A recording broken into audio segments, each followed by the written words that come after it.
Okay, so Mark Zuckerberg just launched a video on Instagram talking about his experience with the Apple Vision Pro. And there's some very interesting thoughts in this video, not just about the Apple Vision Pro, but some teases about things coming in the future line of Quest. So we're going to break down this video today. We're going to go through it together, and we're going to just kind of laugh at some of the shots fired at Apple from Zuck himself. Let's go ahead and take a look. Okay, so video on screen here. Let me just say the casual nature of this video I think actually works really well for what they're trying to get across, but let's keep going. All right, guys. I finally tried Apple's Vision Pro. And, I have to say that before this, I expected that Quest would be the better value for most people since it's really good and it's like 7 times less expensive. Okay, hold on just a second. 7 times less expensive. There's the first dig right there. He's got his guns out. He's going to fire a lot of shots in this. He's not wrong. It is 7 times less expensive. The passive-aggressive nature of the way that he's speaking, I think, is hilarious because you'll see him give some praises to the Vision Pro for what they've done good, but he's going to use those to actually sell the Quest line from Meta and make them sound even better. You'll see in just a second. But after using it, I don't just think that Quest is the better value. I think that Quest is the better product, period. And, the different companies made different design decisions for the headsets. They have different strengths. But overall, Quest is better for the vast majority of things that people use mixed reality for.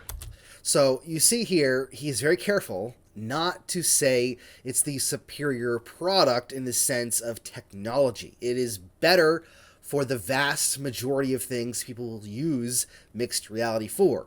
And he's not wrong. The Apple Vision Pro has better pass-through, and it works really well for seated stuff, for watching videos. But the Quest 3's mixed reality pass-through, even though it's not as high resolution, it works much better when you're talking about moving around, especially considering that there's some massive motion blur on the Vision Pro currently anytime you move your head, and the hand tracking is just not good on the Apple Vision Pro for anything aside from the look and pinch. Everything else, just kind of lackluster, while the Quest line, very good. Let's keep going. Now, my friend Kenny is actually capturing this video on Quest's high-resolution mixed reality pass-through right now. We're just here in my living room, and you can see his browser windows and whatever else he's got running up here. One thing to keep in mind here and to take note is that what you're seeing on screen, just like with the Apple Vision Pro, because you're seeing a lot of these Apple Vision Pro videos and the mixed reality or the pass-through cameras you're seeing, just like with Quest 3, look way better. The cameras on the outside of the Vision Pro do capture better or higher resolution images, so when it's recorded, it's going to look much better than what you're seeing in the headset, just like with the Quest 3. So what you're seeing right here is not indicative of what you're actually going to see in the headset most of the time. Under perfect lighting conditions, it can look really good or pretty good. This, though, is literally like if you were taking your phone with a camera that was the same resolution of the pass-through cameras on Quest 3 and filming a video. So just keep in mind that this pass-through, while super clean, is not what you're going to see when you're looking through the pass-through in either headset. Quest 3 does high-quality pass-through with big screens, just like Vision Pro. But we also designed it to be great for a lot of other things. Moving around, playing games, hanging out with friends and socializing, working out. Okay, sorry, I got to pause it again here for a second. He's alluding to the fact that the Vision Pro is good at big screens, but then flips it on its head and saying without saying that it's not good at those 3 major categories. And he's 100% right. With the Quest 3, those 3 big things, socializing, which is massive. There is no way to socialize on Vision Pro currently unless you're going to use your persona and FaceTime with someone, either in a Vision Pro or on a flat camera or whatever they're using.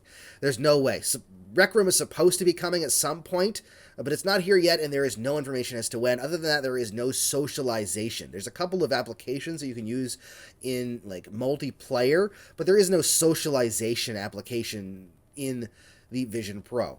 The other one is working out. Mixed reality is great for working out, and the Quest 3 does a really good job with things like Les Mills, body combat. The Vision Pro doesn't have that. What was the other one? Moving around playing games. Yeah, that doesn't happen on the Vision Pro. And what they do have, the hand tracking is not good enough to actually make it a good experience. And more. Quest, I think is just a lot more comfortable. We designed it to weigh 120 grams less, which makes a really big difference on your face. he's really firing a lot of shots here. So the Quest 3 does way less than the Vision Pro. He's literally taking all these bullet points. It's like boom, boom, boom, boom, and he's loading all these bullets into his little gun and he's firing them. So Quest 3 weighs less than Vision Pro. We know that. I've talked about that before. But he's just really hammering every single point home that we've talked about in the past. There's no wires that get in the way when you move around. It's a big deal. Our field of view is wider, and I found our screen to be brighter also. There you go. See, there's another couple of things. Okay, I don't know about the screen brightness. I do know that the field of view is wider, and it's not like incredibly wider, but it is noticeable. Even when watching a movie, you can see the edges more on the Vision Pro. I'm surprised at how many bullets he's shooting here. Well, let's keep going. I also noticed that Apple's headset has this motion blur as you move around, which Quest is just a lot crisper.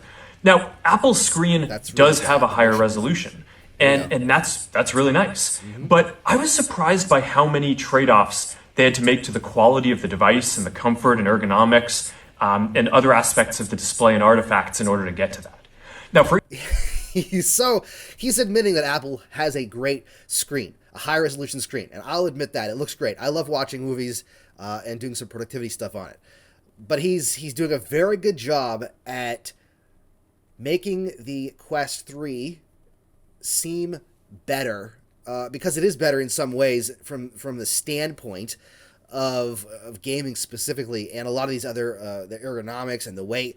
I'm just surprised at how well he's really doing at slinging mud, essentially, but not really. He's admitting that the screens are better on the Vision Pro.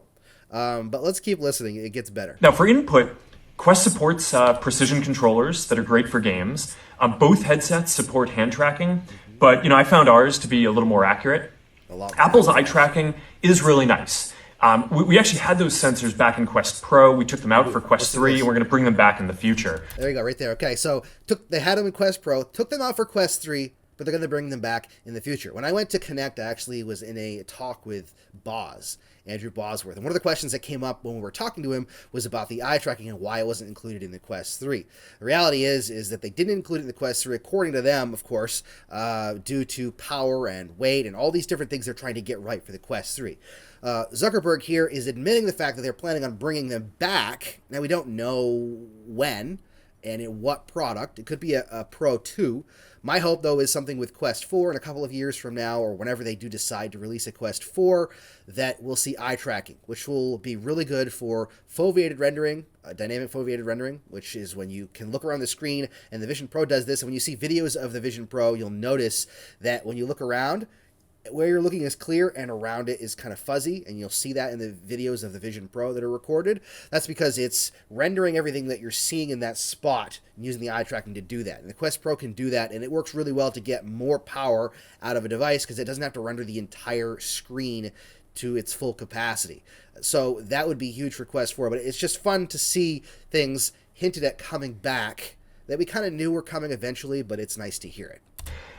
It's a nice interface. It's not perfect for everything, though. For typing or complex tasks, you're going to want things like hands or a keyboard or controllers or eventually a neural interface for those kind of inputs. Okay, here's another thing he just threw in there, too, as well. Eventually a neural interface. So hinting at the fact that someday, which we have no idea when or how long, their goal is to eventually work their way to a neural interface, which would be crazy. Can you imagine just using your mind to control what you're doing inside of the Quest? That'd be pretty crazy. Quest's immersive content library is a lot deeper. We've been working with studios building virtual and mixed reality games and other content for a long time now.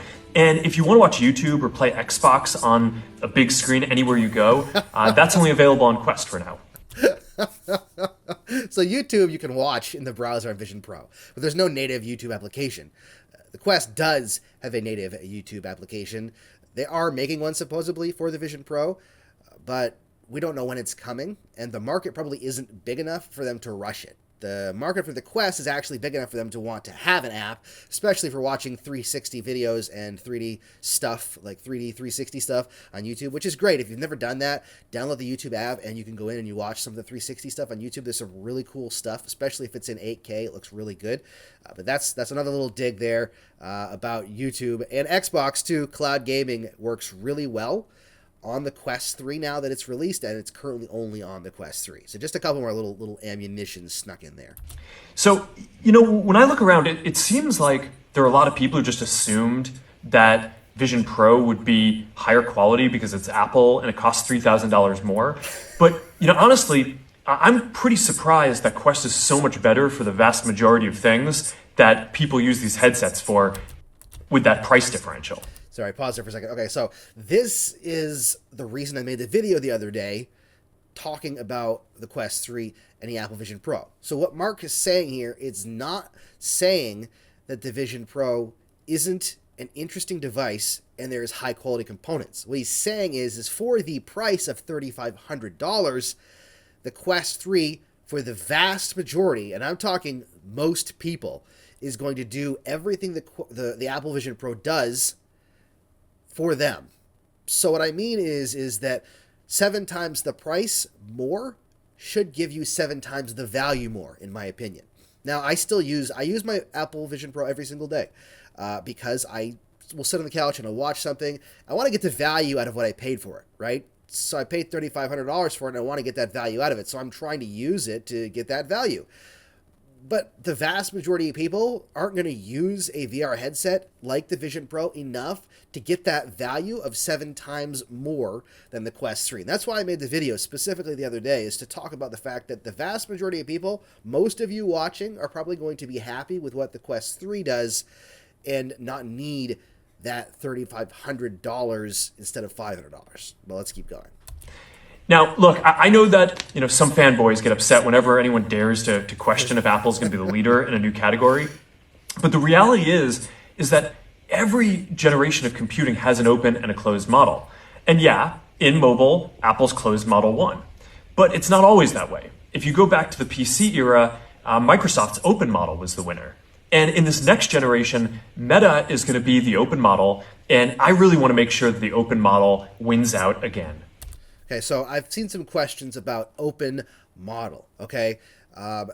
Meta, or the Quest line, is definitely not open in the sense that it is open to, you know, the floodgates are open. It's a semi-closed, semi-open platform, which I think actually works out to its benefit. Now, let me explain for just a second. Some people got mad at Mark Zuckerberg for saying that it was an open platform and he wants to keep it that way. Now, in comparison to Apple, it is an open platform, because we have things like App Lab. We have the ability to sideload. Vision Pro doesn't have either of those things and will never have that. The Vision Pro is going to have an app library that is the Apple app library and no possibility of installing something else on it unless you get a developer account and all this developer stuff and you can put your own stuff on there or whatever. You know, it might be possible in the future, but it's not going to be easy. With the Quest, they've allowed us to keep the ability of sideloading and given us App Lab to make it easier for applications that don't meet up with what the requirements are for the actual store, which is open in the sense that it allows us to use our device in a way that we should be able to use it. It's not open in the sense that every app in game from Tom, Dick, and Harry can jump on the App Store and be sold like Steam. Steam is a cluster of terrible VR experiences and awful games if you go through the slog. It's got some good stuff, don't get me wrong. I like the Steam store. I play a lot of games on Steam. But you have to remember that there is a lot of crap on Steam. Tons of shovelware. And we don't really want that on the Quest store. At least I don't. So having a semi-open, semi-closed model is the best thing for now, I think. Because you could have App Lab, which is more open than the main store. Harder to market. They're more stringent with the main store. But there's been a lot of success stories on App Lab to the main store. And if your game is good enough when you put it on App Lab and you can get it out in front of people and it's well done, it will gain traction and eventually get to the Quest main store. Look at something like Ghost of Tabor. That game was on App Lab for a period of time and it made was it $50 million? I don't know if it was that much. It was insane money, though. I think it was $50 million before even moving to the main store. Before moving to the main store. That's insane. And that's kind of an outlier, but it's still crazy. That's what I think he means by open platform. I'm not trying to defend the fact that the Quest isn't open, but I am defending the fact that its semi-closed model works, because we might have less on the main store, but we don't have as much crap. And some stuff goes through from time to time that gets published that probably shouldn't get published on the main store. But look at Sony. They have the same type of model, and you see a lot of shovelware in the Sony store, especially in the VR category. But anyways, let's keep going. The future is not yet written. So, I want to take a moment to just thank everyone who's been building with us for more than a decade. That goes for both Quest and the Ray-Ban Meta glasses, which are doing way better than I even hoped that they would. As the old saying goes, the best way to predict the future is to invent it. So I'll see you all out there. So this video is I think a very interesting glimpse into Mark's thoughts on the Vision Pro and VR in general. Now, the thing about this video is obviously he's going to be saying things that position the Quest better than the Vision Pro. But there is nothing in that video that I see that isn't true. You could argue that the openness of the platform is a little bit misleading on the way he's talking about it. But aside from that, everything he said, I agree with. And if you're subjectively looking at the video and the two devices, I think you would agree that he's right in every single regard. The Vision Pro has a place for a premium device if you absolutely have to have an Apple device, and all you're going to do is productivity and movies, and you don't mind paying a premium, and you can deal with the negatives. The things like the motion blur when you turn your head. When I'm watching a movie, I don't turn my head too much, so it doesn't bother me all that much. But if you're looking around, it drives me nuts because it's really bad, the motion blur. Things like the hand tracking only being okay, and depending on the lighting, it not working great. For interactivity, it's usually pretty good for the tap and click, but it's not anywhere near as good as Quest hand tracking. They've reiterated on it a lot of times, and inevitably someone's going to say to me in the comments or whatever, this is the first generation of the Vision Pro. Quest is on its fourth generation if you count the Pro, so obviously they're going to be farther ahead in what they're doing. That is true, but that means that they have a lot more experience in creating a platform that is user-friendly. Now, I will say the biggest thing with Quest and Apple Vision Pro, the biggest issue with Quest is the user interface. They need to completely rehaul the user interface and the user experience in the Quest. Apple's isn't perfect either. I think it's built more flat screen than I like, and it works, and the pinch interactions work pretty well, but I prefer having something a little bit different than what Apple has done.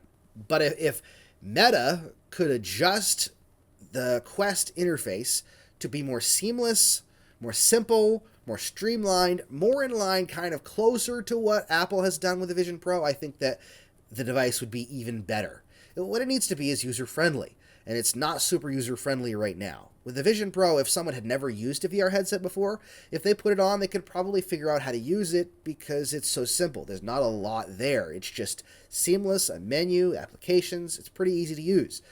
The Quest, if you throw someone in that's never used it before, there's a plethora of things they could get into that would mess them up depending on the menus they're going to and the way that you move things around, especially the social side, which you don't have to worry about with Apple currently because they don't really have a social side. But if Meta could make the Quest user interface better, I think we'd have an even better product. But currently, I agree with Zuck here. I think that the Quest 3, for the vast majority of people, is the superior device in every way, aside from resolution. And even that, there's trade-offs, like you mentioned. But let me know what you think. I enjoyed watching this video with you and kind of breaking it down and talking about my thoughts on it. It's one of my favorite things to do is just to break things down and talk about what is happening in the world of VR. But let me know down in the comments what you think. If you agree with the Zuck here, or if you think that the Vision Pro is the ultimate VR device that is the messiah of virtual reality. Let me know that down below too, even if I don't agree with it. Thank you so much for watching. Don't forget to subscribe for more VR content. And as always, happy questing.